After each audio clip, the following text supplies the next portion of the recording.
That's close enough. Well, folks, this right here is part 3 of 3. Part 1, I opened the box and showed you the 10-inch sliding compound miter saw from Harbor Freight. Part 2, we opened the box and I showed you the 12-inch sliding compound miter saw. And in this part, I want to compare the two for you.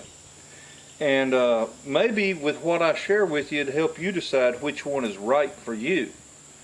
But I didn't make a cut on a board in part 2 for the 12-inch. So let me do that right quick, because I did do it on the 10, and want to compare apples to apples.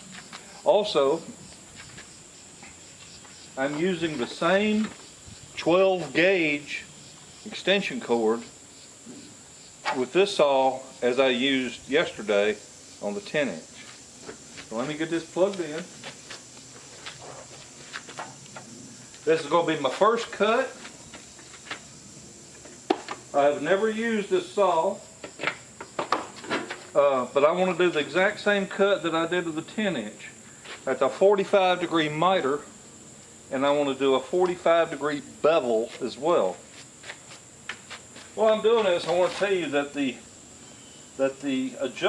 loosening knob back here is a whole lot superior on the 12-inch than it is the 10-inch. This one is a real pain in the patoot to loosen back there so we can do our bevel. So as you see here, we've got this thing laid way over. I've got it laid at a 45-degree bevel and a 45-degree miter. I'll make sure you can see that good.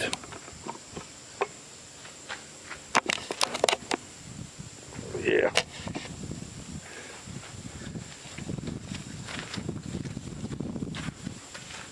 And loosen that so it'll slide. Alright, so we're ready to make the cut. I have this board secured over here with the clamp down, and we're going to cut this thing.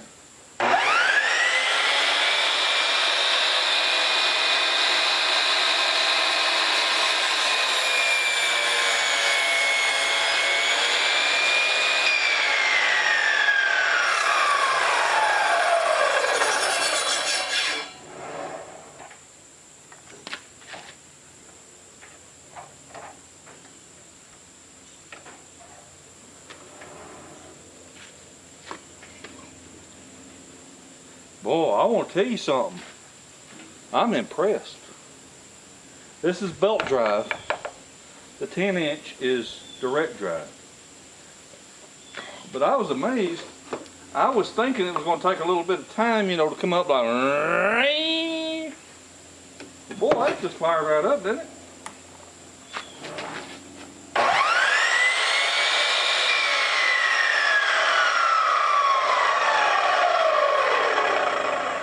Well, there may be a little hesitation.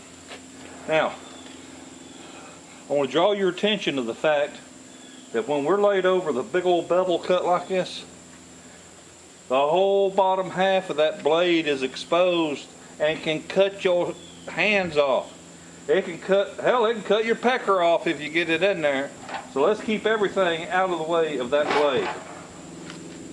And you've already heard me say that I don't like the fact that these things seem to be light on the front end. So they definitely need to be bolted down on some kind of table when you use them. Now, I've got them side by side here because I want you to be able to see the difference in them. I will tell you this much. This dadgum thing right here is heavy compared to that one.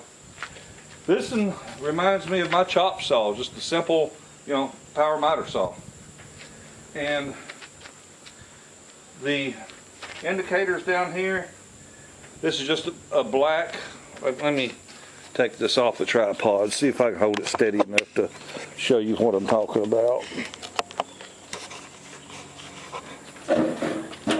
You see the indicators down here? There we go. That's all black. We go over here where it was raised up. It's been ground down and polished nice and shiny. Now, I am not a super duper, I don't claim to know everything there is to know about carpentry work and framing and angles and stuff.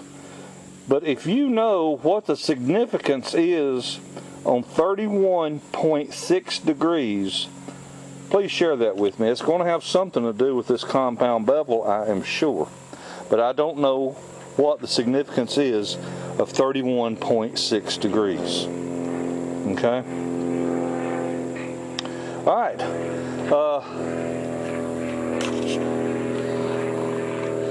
Here again, we've got a direct drive to our blade.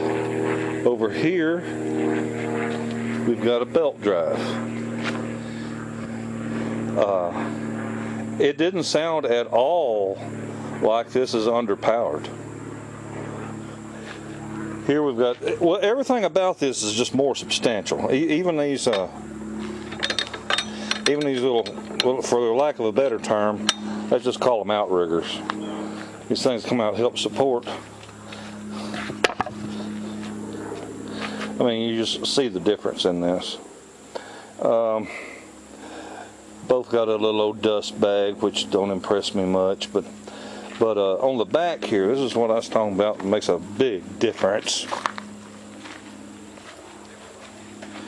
You see that three spoke knob right there? That's what you loosen and tighten to adjust your bevel. Over here, this little feller here, you got to pull it out and you turn some, then you got to pull it out, stick it back in there, and turn some more, because you can't turn it all the way around because this daggum thing right here is in the way. So that is just a convenience feature.